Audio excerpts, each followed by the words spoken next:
ఉన్న బంగారాన్ని విడిపించి ఆ రోజు ఆన్లైన్ రేటుకే మేము కొంటాం. Sharma gold company. అందరికీ నమస్కారం. Welcome to our channel. నేను మీ రమ్య. అక్టోబర్ మాసంలో 12 రాష్ట్రాల వారికి ఏం జరగబోతుంది అని మనకు తెలియజేయడానికి ఈరోజు మన ముందున్నారు ప్రముఖ జ్యోతిష పండితులు, అలాగే లలిత ఉపాసకులు బ్రహ్మశ్రీ నానాజీ పట్నాయక్ గారు. గురుగారిని అడిగి మరెన్నో విశేషాలు తెలుసుకుందాం. గురుగారు నమస్కారం. శ్రీమాత్రే నమః. గురుగారు, అక్టోబర్ మాసంలో సింహరాశి వారికి ఎలా ఉండబోతుంది? అక్టోబర్ మాసంలో మనకి మొదట అమావాస్య వచ్చినప్పుడు వీళ్ళ గ్రహణం అనేది ధనస్థానంలో పడుతుందమ్మా సింహం వారికి. కాబట్టి విదేశాల్లో నివసించేటువంటి వారు ఫైనాన్షియల్ మ్యాటర్స్ విషయంలో, కుటుంబ సభ్యుల్లో పెద్దల విషయంలో అనేది కొంచెం జాగ్రత్తగా ఉండాలి.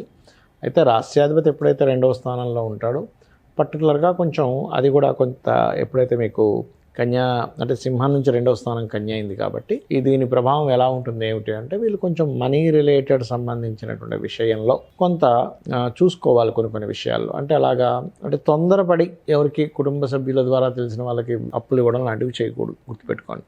అలాగే 3లో శుక్రుడు ఉన్నందుకు ఎవరైనా కొత్త పరిచయాలు ఏర్పడడం, ఎవరైనా శ్రీమూర్తుల పరిచయం ఏర్పడడం కానీ, లేకపోతే ఏదైనా ఫైనాన్స్ మ్యాటర్స్ సంబంధించిన ఫైనాన్షియల్ వాళ్ళు పరిచయాలు ఏర్పడడం కానీ, బ్యూటీషియన్స్ అంటే అందానికి సంబంధించిన ఫ్యాషన్ రిలేటెడ్ సంబంధించిన వాళ్ళ పరిచయాలు ఏర్పడడం కానీ జరుగుతుంది. ఇక్కడ ఆ పరిచయం అనేటువంటిది పెరుగుతూ ఉంటుంది ఈ యొక్క కాంబినేషన్లో ఉన్నప్పుడు. అదేవిధంగా మరొక విషయం ఏంటంటే ఇక్కడ సింహం వారికి ఈ చతుర్థాధిపతి ఎప్పుడైతే నీచపడుతున్నాడో, ఒక రకంగా చెప్పాలంటే నీచభంగ రాజ్యోగం కూడా జరుగుతుంది అక్కడ. చతుర్థాధిపతి అయినటువంటి కుజుడికి ఒక నెల రోజుల పాటు 20వ తేదీ నుంచి నెక్స్ట్ 20 వరకు కూడా. ఈ టైంలో ఏంటంటే కొంత తండ్రి గారి ఆస్తికి సంబంధించిన విషయంలో కొన్ని వివాదాలు ఏర్పడతాయి ఇక్కడ. అదేవిధంగా 12వ స్థానంలో నీచభంగ రాజ్యోగం జరిగినందుకు అసలు విదేశాలకి వెళ్ళరు అనుకునేటువంటి సందర్భాలు కూడా వెళ్ళడం జరగడము. అదేవిధంగా కొన్ని వివాదాలు ఏర్పడినప్పటికీ ఈ ఆస్తి ఇంకా రాదు తండ్రి గారిది అనుకున్నది కూడా రావడం, ఇట్లాంటివి కూడా ఇస్తుంది నీచభంగ రాజ్యోగం ఏర్పడినప్పుడు పర్టికులర్గా చెప్పాలంటే. అలాగే మరొక విషయం ఏంటంటే వివాహ సంబంధించినటువంటి విషయంలో మాత్రం 7వ స్థానంలో ఉన్నటువంటి శని వక్రగతిలో ఉన్నాడు కాబట్టి కొంచెం దగ్గర దాకా సంబంధాలు వచ్చి వెనక్కి వెళ్ళడము. కాస్త అష్టమంలో రాహు ఉన్నందుకు సర్వసాధారణంగానే ఏంటంటే కాస్త వాహనం మీద వెళ్ళేటప్పుడు కూడా ఎప్పుడైతే కుజుడు నీచ పొందుతాడో ఆ టైంలో అంటే 20వ తేదీ అక్టోబర్ నుంచి నెక్స్ట్ రాబోయే 20వ తేదీ వరకు కూడా కొంచెం వాహనం మీద వెళ్ళేటప్పుడు కొంత జాగ్రత్త వహిస్తూ ఉండాలి. అదేవిధంగా కాస్త కెరియర్ రిలేటెడ్ సంబంధించినటువంటి విషయంలో వీరికి కూడా ఏంటంటే ఎప్పుడైతే ఈ దశమాధిపతి అయినటువంటి శుక్రుడు ఓన్ హౌస్లో 13వ తేదీ వరకు 3వ స్థానంలో ఉంటున్నాడో ఆ 3వ స్థానంలో ఉన్నటువంటి శుక్రుడు ఏంటంటే కాస్త వేరే ప్రదేశానికి మారి ఉద్యోగాన్ని ఇప్పిస్తాడు. ఎందుకంటే 3వ స్థానం అనేటువంటిది ఏంటంటే ఇంటి నుంచి వేరే ప్రదేశానికి వెళ్ళడం, అటువంటి వాటిల్లో ఉద్యోగ అవకాశాలు రావడం అనేటువంటి చాలా స్పష్టంగా గోచరిస్తుంది. ఇక వీరికి ఏ దేవత ఆరాధన చేసుకుంటే బాగుంటుంది, అసలు ఎటువంటి పరిహార మార్గాలు చేసుకుంటే బాగుంటుంది అంటే సర్వసాధారణంగా సింహలగ్నం కానీ సింహరాశిలో కానీ పుట్టారు అంటే పర్టికులర్గా వీళ్ళు ఏంటంటే దత్తాత్రేయుడు ఆరాధన చేయడము. కాస్త గ్రహణం వచ్చింది కాబట్టి సహజంగానే కొంచెం ఈ నువ్వులు, మినుములు, ఉలవలు, గోధుమలు, బియ్యము లాంటివి దానం ఇస్తే చాలా మంచిది వీరికి. గురుగారు, ఎలాగో నవరాత్రులు వస్తున్నాయి కదా, ఉద్యోగం కోసం చూస్తున్నవారు కానీ, సంతానం కోసం చూస్తున్నవారు, పెళ్ళి అయి ఇబ్బందులు పడుతున్నవారు, వీరందరికీ నవరాత్రుల్లో ఎలాంటి పరిహారాలు చేసుకుంటే మంచి జరుగుతుంది? ఒకటేనమ్మా, నవరాత్రులు అంటేనే మనకి ఇంకా అద్భుతమైనటువంటి కాలం, అమ్మవారి యొక్క అనుగ్రహం ఎక్కువగా ఉండేటువంటి సమయం అంటారు ఈ నవరాత్రుల్ని. ఈ సమయంలో ఏంటంటే లలితా సహస్రనామాల్లో కొన్ని నామాలు ఉన్నాయి. ఇప్పుడు ఉదాహరణకి అప్పుల బాధలు చాలా ఎక్కువ మందికి ఉంటాయి. మన బిల్వపత్రం మీద చక్కగా ఎర్రచందనం రాసి అమ్మవారి దగ్గర పెడుతూ ఓం అపర్ణాయై నమః అనే నామస్మరణ కనుక చేసినట్లయితే ఖచ్చితంగా ఆ ఇబ్బంది అనేది తగ్గుతుంది వాళ్ళకి. అప్పుల బాధలు అనేవి ఎన్నిసార్లు చేయాలి? రోజుకు 1 గంట సేపు చేయాలి, ఉదయం గంట, సాయంత్రం గంట. అలాగే ధన సంబంధించిన ఇబ్బందులు బాగా ఎక్కువగా ఉన్నాయనుకోండి, పాయసం తయారు చేసి అమ్మవారి దగ్గర పెట్టి ఓం సంపత్కరీ సమారూఢ సింధుర వ్రజ సేవితాయే నమః, లేనట్లయితే ఓం ధర్మాధ్యక్ష ధనాధ్యక్ష ధనధాన్య వివర్ధనీయే నమః, పాలతో అభిషేకం అయినా చేయొచ్చు, చక్కెరతో అభిషేకం చేస్తూ కూడా ఈ నామాన్ని పలకొచ్చు. అదేవిధంగా వివాహం అయింది కానండి మాకు చాలా ఇబ్బందులు ఉన్నాయి అని అనుకుంటే కనుక ఇక్కడ ఏంటంటే అంటే గొడవలవి ఉంటుంటాయి కదమ్మా, ఓం శివకామేశ్వరాంకస్త శివా స్వాధీన వల్లభాయే నమః అనే నామస్మరణ ఉదయం సాయంత్రం చేసినట్లయితే, ఎందుకంటే ఇది నవరాత్రులు కదా, ఈ సమయంలో చేసేటువంటి మంత్రానికి ఎక్కువ పట్టు ఉంటుంది. అలాగే మరొకటి ఏంటంటే ఉదాహరణకి ఉద్యోగం రావట్లేదు అనుకుంటే కనుక ఓం శ్రీమాత శ్రీ మహారాజ్ని శ్రీమత్ సింహాసనేశ్వరి నమః, లేనట్లయితే ఓం మాణిక్య మకుటాకార జానుద్వయ విరాజితాయే నమః చేసుకోవచ్చు. కొంతమందికి చూడండి మా పనులు మధ్యలో ఆగిపోతూ ఉంటాయి, కొంచెం వర్క్ అయ్యి ఆగిపోతూ ఉంటుంది. అలాంటప్పుడు ఏంటంటే వాళ్ళు పర్టికులర్గా చేయవలసినటువంటిది ఓం అష్టమీ చంద్ర విభ్రాజ అలికస్థల శోభితాయే నమః ఇది కనుక చేసినట్లయితే ఖచ్చితంగా బాగుంటుంది. ఇలా ఏంటంటే ఒక్కొక్క దానికి ఒక్కొక్కటి, కొంతమందికి హెల్త్ ఇష్యూస్ ఉంటాయి. అలాంటి వాళ్ళకి ఏంటంటే పర్టికులర్గా ఓం సర్వవ్యాధి ప్రశమని సర్వమృత్యు నివారణి అగ్రగణ్య చింత్యరూప కలికల్మశనాశిని నమః. ఏదైనా ఫుడ్ తినేటప్పుడు కూడా క్రీమ్ అచ్యుతానంత గోవింద అనుకుంటూ తింటే కూడా వాళ్ళకి అది ఔషధంగా మారుతుంది. మరొకటి ఏంటంటే అమ్మ, ఇక్కడ దీంతో పాటు ఇక్కడ మీరు అర్థం చేసుకోవాల్సింది, ఎప్పుడు కూడా గోచార ఫలితంతో పాటు మన జన్మజాతకం కూడా ఉంటుంది. అంటే మన జన్మజాతకంలో లగ్నబలం ఎలా ఉంది, మనం ఏదైనా ఒక పని చేయలేకపోతున్నాం అంటే లగ్నం బలంగా లేదని అర్థం. అప్పుడు శ్రీమాత్రే నమః అనుకుంటే కూడా లగ్నబలం పెరుగుతుంది. ఫైనాన్షియల్గా ధనస్థానం బాగోపోతే ఇందాక నేను చెప్పినట్టుగా సంపత్కరీ సమారూఢ పనిచేస్తుంది. అదేవిధంగా ఎవరికైనా భయం ఉంటుంది కొంతమందికి, ఏ పని చేయాలన్నా సరే. అలాగా ఎక్కువ ఫియర్ ఉండేటువంటి వారు ఏంటంటే కనకాంగద కేయూర కమనీయ భుజాన్విత అనేటువంటి నామం అద్భుతంగా పనిచేస్తుంది. అలా ఒక్కొక్క దానికి ఒక్కో నామం. పలానా దానికి అమ్మవారి యొక్క రూపాల్లో పలానా రూపంగా ఉంటూ పలానా శక్తి కలిగి ఉందాన్ని అమ్మవారు అని చెప్పి మనం కనుక ఎప్పుడైతే కీర్తిస్తామో ఆ శక్తి మనకు వస్తుందమ్మా. కాబట్టి ఏంటంటే ఒకటే జాతకం ఎలా ఉంది, లేకపోతే నాకు వాస్తు బాలేదేమో, అమ్మో నేను ఇది చేయలేనేమో అది చేయలేమో, అవన్నీ కాకుండా ఏంటంటే నేను అమ్మవారిని నమ్ముకున్నాను, అమ్మవారే నాకు మొత్తం దారి చూపిస్తుంది అనేటువంటి భావనతో ఎవరైతే మంత్రాన్ని చేస్తారో, అంటే అమ్మవారిని స్మరించడం, మంత్రం అంటే ఇక్కడ ఏం లేదు, అమ్మవారిని మనస్ఫూర్తిగా స్మరించడం. ఇక్కడ మీకు రూపాయి ఖర్చు అవ్వద్దు దీనివల్ల, అంతే కదమ్మా. మీరేమీ అక్కడికి వెళ్ళి ఇంకో 1000 లక్షలు పెట్టి పూజలు చేయించుకోవాల్సిన అవసరం లేదు. అంటే చేయడం తప్పని నేను చెప్పట్లే, హోమాలు యజ్ఞాలు ధనం ఉన్నవాళ్ళు చేయండి, ఎందుకంటే లోక కళ్యాణం కోసం చేయాలి. ఎందుకంటే మనకి దేవతలు స్వీకరిస్తారు, దాని ద్వారా విశ్వం బాగుంటుంది. కాకపోతే ఏంటంటే ఇప్పుడు ధనం లేదు, ముందే ఉద్యోగం లేదు, ఈయన అన్నన్ని వేలు పెట్టి ఎక్కడ చేయించుకుంటాడు. కాబట్టి చక్కగా నవరాత్రుల్లో ఈ మంత్రం చేసుకోవడం ద్వారా వాళ్ళకి ఉపశమనం అనేటువంటిది ఖచ్చితంగా లభిస్తుంది. అయితే ఇక్కడ ఏంటంటే లేడీసు ఖచ్చితంగా రోజు తలస్నానం చేయాల్సిన అవసరం లేదు. మొదటి రోజు చేసి తర్వాత శిరస్నానం చేయొచ్చు.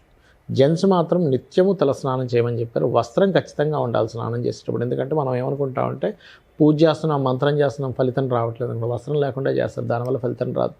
ఇలాగ అనేకమైనటువంటి తప్పులు జరుగుతుంది. ఆ తప్పులు ఏమీ జరగకుండా ఇలా చేసినట్లయితే అన్ని విధాలా బాగుంటుంది. గురుగారు, అక్టోబర్ మాసంలో కన్య రాశి వారికి ఎలా ఉండబోతుంది? కన్యా రాశి వారికి అమ్మ, ఇప్పుడు అమావాస్య నాడే బయట దేశాల్లో ఉండేటువంటి వాళ్ళకి అక్కడ గ్రహణం ప్రభావం ఉంటుంది. ఇండియాలో వాళ్ళకి ఏముండదు కానీ, కాబట్టి కొంచెం గ్రహణ ప్రభావం ఉంది కాబట్టి 40 రోజుల పాటు కొంత జాగ్రత్తగా ఉండాలి సూర్యగ్రహణ ప్రభావం వల్ల. ఏంటి దాని ప్రభావం వల్ల ఏమిటి బయట దేశాల్లో ఉండే వారికి, కన్యా రాశి వారికి అంటే కొంచెం ఇన్వెస్ట్మెంట్స్ విషయంలో కానివ్వండి, కొంచెం ఎవరో ఏదో వీళ్ళని ఏదో అన్నారనేటువంటి ఒక చిన్న ఫీల్ ఏర్పడుతూ ఉంటుంది. అటువంటి విషయాల్లో కానివ్వండి కొంత జాగ్రత్త పడాలి. అలాగే మరొక విషయం ఏంటంటే ఇక్కడ దీంతో పాటు ఈ రాశి వారికి 2వ స్థానంలో ధనస్థానంలో శుక్రుడు ఉన్నాడు కాబట్టి కాస్త గతంతో పోల్చుకుంటే ఫైనాన్షియల్గా చాలా బాగుంటుందని చెప్పుకోవచ్చు. కాకపోతే కాస్త 3వ అధిపతి నీచ పొందుతున్నాడు కాబట్టి కొంత లాభాపేక్ష కోసం కొంత అన్నదమ్ములతోని సిబ్లింగ్స్తో చిన్న డిస్టర్బెన్సెస్ రావడము, మళ్ళీ అది కొంత నీచభంగ రాజయోగాలు, 2వ స్థానంలో నీచభంగ రాజయోగం, లాభంలో నీచభంగ రాజయోగం కాబట్టి కొంత ఘర్షణ ఇస్తుంది. వ్యాపార సంబంధించిన విషయాల్లో లాభం కూడా ఇస్తుంది ఇది. అలాగే వీళ్ళకి ప్రాపర్టీ మూలంగా కూడా ధనయోగం ఉంది అని చెప్పుకోవచ్చు. ఎందుకంటే ప్రాపర్టీ కారకుడైనటువంటి శుక్రుడు 2వ స్థానంలో ధనస్థానంలో ఉంటూ ప్రాపర్టీకి కారక స్థానమైన 4వ అధిపతి భాగ్యంలో ఉన్నాడు. సో 4వ అధిపతి భాగ్యంలో ఉండడం, ధనాధిపతి 2లో ఉండడం అనేటువంటిది ఏంటంటే అది మంచి యోగంగా చెప్తారు.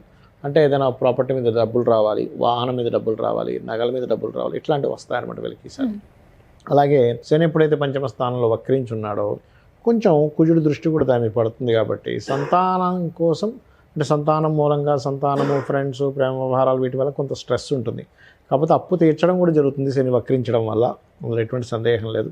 కొంచెం 20వ తేదీ తర్వాత మాత్రం కొంచెం వివాహ నిర్ణయాలు, జీవిత భాగస్వామి లేనట్లయితే పార్ట్నర్షిప్స్ విషయంలో కొంత జాగ్రత్త వహిస్తూ ఉండాలి. అయితే ఏదేమైనప్పటికీ కూడా వీళ్ళ గ్రహణం లగ్న సప్తమాల్లో పడింది. అంటే ఒక 15 రోజుల ముందేమో చంద్రగ్రహణం, 15 రోజుల తర్వాత సూర్యగ్రహణం ఏర్పడినందుకు లగ్న సప్తమాల్లో ఎప్పుడైతే మీకు గ్రహణం పట్టిందో దీని ప్రభావం ఏంటంటే పర్టికులర్గా వీళ్ళ యొక్క జీవిత భాగస్వామి లేకపోతే వీళ్ళ యొక్క పార్ట్నర్స్ మీద ప్రభావం చూపిస్తూ ఉంటుంది. ఆ యొక్క విషయాలు జాగ్రత్తగా ఉండాలి. ముఖ్యంగా ఈ మాసంలో 10వ తేదీ వరకు ఉద్యోగ సంబంధించినటువంటి విషయంలో జాగ్రత్త వహించాలి. తొందరపడి ఏదో మిస్కమ్యూనికేషన్స్ చేసుకొని ఉద్యోగం వదిలేయడము ఇటువంటివి చేయకూడదు అనేటువంటి చాలా స్పష్టంగా గోచరిస్తుంది. అదేవిధంగా వీరికి పర్టికులర్గా పరిహారం ఏం చేసుకుంటే బాగుంటుంది అని చెప్పి చూసుకున్నట్లయితే ఎక్కువగా ఆంజనేయ స్వామి ఆలయాలకు వెళ్ళడం కానీ, వెంకటేశ్వర స్వామి ఆలయానికి వెళ్ళడం కానీ, లేనట్లయితే ఇక్కడ మధ్యలో గోశాల కనుక ఉన్నట్లయితే గోవులకి క్యారెట్స్ బెల్లము తినిపించడం కానీ ఇవి చేస్తూ ఉండమనాలి. అలాగే వీళ్ళకి లగ్న సప్తమాల్లో గ్రహణాలు పట్టాయి కాబట్టి నవగ్రహాల్లో ప్రత్యేకంగా రవి, చంద్ర, రాహు, కేతు ఈ గ్రహాల దగ్గర దీపారాధన చేయండి. చేసినట్లయితే అన్ని విధాలా బాగుంటుంది. గురుగారు, ఎలాగో నవరాత్రులు వస్తున్నాయి కదా, ఉద్యోగం కోసం చూస్తున్నవారు కానీ, సంతానం కోసం చూస్తున్నవారు, పెళ్ళి అయి ఇబ్బందులు పడుతున్నవారు, వీరందరికీ నవరాత్రుల్లో ఎలాంటి పరిహారాలు చేసుకుంటే మంచి జరుగుతుంది? ఒకటేనమ్మా, నవరాత్రులు అంటేనే మనకి ఇంకా అద్భుతమైనటువంటి కాలం. అమ్మవారి యొక్క అనుగ్రహం ఎక్కువగా ఉండేటువంటి సమయం అంటారు ఈ నవరాత్రుల్ని. ఈ సమయంలో ఏంటంటే లలితా సహస్రనామాల్లో కొన్ని నామాలు ఉన్నాయి. ఇప్పుడు ఉదాహరణకి అప్పుల బాధలు చాలా ఎక్కువ మందికి ఉంటాయి. అవునండి. మన బిల్వపత్రం మీద చక్కగా ఎర్రచందనం రాసి అమ్మవారి దగ్గర పెడుతూ ఓం అపర్ణాయై నమః అనే నామస్మరణ కనుక చేసినట్లయితే ఖచ్చితంగా ఆ ఇబ్బంది అనేది తగ్గుతుంది. వాళ్ళకి అప్పుల బాధలు అనేవి ఎన్నిసార్లు చేయాలి? రోజుకు 1 గంట సేపు చేయాలి. ఉదయం గంట, సాయంత్రం గంట. అలాగే ధన సంబంధించిన ఇబ్బందులు బాగా ఎక్కువగా ఉన్నాయనుకోండి, పాయసం తయారు చేసి అమ్మవారి దగ్గర పెట్టి ఓం సంపత్కరీ సమారూఢ సింధుర వ్రజ సేవితాయే నమః, లేనట్లయితే ఓం ధర్మాధ్యక్ష ధనాధ్యక్ష ధనధాన్య వివర్ధనియే నమః, పాలతో అభిషేకం అయినా చేయొచ్చు, చక్కెరతో అభిషేకం చేస్తూ కూడా ఈ నామాన్ని పలకొచ్చు. అదేవిధంగా వివాహమైంది కానండి, మాకు చాలా ఇబ్బందులు ఉన్నాయి అని అనుకుంటే కనుక ఇక్కడ ఏంటంటే అంటే గొడవలు అవి ఉంటుంటాయి కదమ్మా. ఓం శివకామేశ్వరాంకస్త శివా స్వాధీన వల్లభాయే నమః అనే నామస్మరణ ఉదయం సాయంత్రం చేసినట్లయితే, ఎందుకంటే ఇది నవరాత్రులు కదా, ఈ సమయంలో చేసేటువంటి మంత్రానికి ఎక్కువ పట్టు ఉంటుంది. అలాగే మరొకటి ఏంటంటే ఉదాహరణకి ఉద్యోగం రావట్లేదు అనుకుంటే కనుక ఓం శ్రీమాత శ్రీ మహారాజ్ని శ్రీమత్ సింహాసనేశ్వరి నమః, లేనట్లయితే ఓం మాణిక్య మకుటాకార జానుద్వయ విరాజితాయే నమః చేసుకోవచ్చు. కొంతమందికి చూడండి, మా పనులు మధ్యలో ఆగిపోతూ ఉంటాయి, కొంచెం వర్క్ అయ్యి ఆగిపోతూ ఉంటుంది. అలాంటప్పుడు ఏంటంటే వాళ్ళు పర్టికులర్గా చేయవలసినటువంటిది ఓం అష్టమీ చంద్ర విభ్రాజ అలికస్థల శోభితాయే నమః. ఇది కనుక చేసినట్లయితే ఖచ్చితంగా బాగుంటుంది. ఇలా ఏంటంటే ఒక్కొక్క దానికి ఒక్కొక్కటి. కొంతమందికి హెల్త్ ఇష్యూస్ ఉంటాయి. అలాంటి వాళ్ళకి ఏంటంటే పర్టికులర్గా ఓం సర్వవ్యాధి ప్రశమని సర్వమృత్యు నివారణి అగ్రగణ్య చింత్యరూప కలికల్మశనాశిని నమః. ఏదైనా ఫుడ్ తినేటప్పుడు కూడా క్రీమ్ అచ్యుతానంత గోవింద అనుకుంటూ తింటే కూడా వాళ్ళకి అది ఔషధంగా మారుతుంది. మరొకటి ఏంటంటే అమ్మ, ఇక్కడ దీంతో పాటు ఇక్కడ మీరు అర్థం చేసుకోవాల్సింది, ఎప్పుడు కూడా గోచార ఫలితంతో పాటు మన జన్మజాతకం కూడా ఉంటుంది. అంటే మన జన్మజాతకంలో లగ్న బలం ఎలా ఉంది, మనం ఏదైనా ఒక పని చేయలేకపోతున్నాం అంటే లగ్నం బలంగా లేదని అర్థం. అప్పుడు శ్రీమాత్రే నమః అనుకుంటే కూడా లగ్న బలం పెరుగుతుంది. ఫైనాన్షియల్గా ధనస్థానం బాగోపోతే ఇందాక నేను చెప్పినట్టుగా సంపత్కరీ సమారూఢ పనిచేస్తుంది. అదేవిధంగా ఎవరికైనా భయం ఉంటుంది కొంతమందికి, ఏ పని చేయాలన్నా సరే. అలాగా ఎక్కువ ఫియర్ ఉండేటువంటి వారు ఏంటంటే కనకాంగద కేయూర కమనీయ భుజాన్విత అనేటువంటి నామం అద్భుతంగా పనిచేస్తుంది. అలా ఒక్కొక్క దానికి ఒక్కో నామం. పలానా దానికి అమ్మవారి యొక్క రూపాల్లో పలానా రూపంగా ఉంటూ పలానా శక్తి కలిగి ఉందని అమ్మవారు అని చెప్పి మనం కనుక ఎప్పుడైతే కీర్తిస్తామో ఆ శక్తి మనకు వస్తుందమ్మా. కాబట్టి ఏంటంటే ఒకటే జాతకం ఎలా ఉంది, లేకపోతే నాకు వాస్తు బాలేదేమో, అమ్మో నేను ఇది చేయలేనేమో అది చేయలేమో, అవన్నీ కాకుండా ఏంటంటే నేను అమ్మవారిని నమ్ముకున్నాను, అమ్మవారే నాకు మొత్తం దారి చూపిస్తుంది అనేటువంటి భావనతో ఎవరైతే మంత్రాన్ని చేస్తారో, అంటే అమ్మవారిని స్మరించడం. మంత్రం అంటే ఇక్కడ ఏం లేదు, అమ్మవారిని మనస్ఫూర్తిగా స్మరించడం. ఇక్కడ మీకు రూపాయి ఖర్చు అవ్వద్దు దీనివల్ల, అంతే కదమ్మా. మీరేమీ అక్కడికి వెళ్ళి ఇంకో 1000 లక్షలు పెట్టి పూజలు చేయించుకోవాల్సిన అవసరం లేదు. అంటే చేయడం తప్పని నేను చెప్పట్లా. హోమాలు యజ్ఞాలు ధనం ఉన్నవాళ్ళు చేయండి, ఎందుకంటే లోక జ్ఞానం కోసం చేయాలి. ఎందుకంటే మనకి దేవతలు స్వీకరిస్తారు, దాని ద్వారా విశ్వం బాగుంటుంది. కాకపోతే ఏంటంటే ఇప్పుడు ధనం లేదు, ముందే ఉద్యోగం లేదు, ఈయన అన్నన్ని వేలు పెట్టి ఎక్కడ చేయించుకుంటాడు. కాబట్టి చక్కగా నవరాత్రుల్లో ఈ మంత్రం చేసుకోవడం ద్వారా వాళ్ళకి ఉపశమనం అనేటువంటిది ఖచ్చితంగా లభిస్తుంది. అయితే ఇక్కడ ఏంటంటే లేడీసు ఖచ్చితంగా రోజు తలస్నానం చేయాల్సిన అవసరం లేదు. మొదటి రోజు చేసి తర్వాత శిరస్నానం చేయొచ్చు. జెంట్స్ మాత్రం నిత్యము తలస్నానం చేయమని చెప్పారు. వస్త్రం ఖచ్చితంగా ఉండాలి స్నానం చేసేటప్పుడు. ఎందుకంటే మనం ఏమనుకుంటామంటే పూజ చేస్తున్నాం, మంత్రం చేస్తున్నాం, ఫలితం రావట్లేదు అనుకో, వస్త్రం లేకుండా చేస్తారు, దానివల్ల ఫలితం రాదు. ఇలాగ అనేకమైనటువంటి తప్పులు జరుగుతుంది. ఆ తప్పులు ఏమీ జరగకుండా ఇలా చేసినట్లయితే అన్ని విధాలా బాగుంటుంది. గురుగారు, ఎంతో చక్కటి విలువైన సమాచారాన్ని మా ప్రేక్షకులకు అందజేశారు. మీకు ధన్యవాదాలు. శ్రీమాత్రే నమః.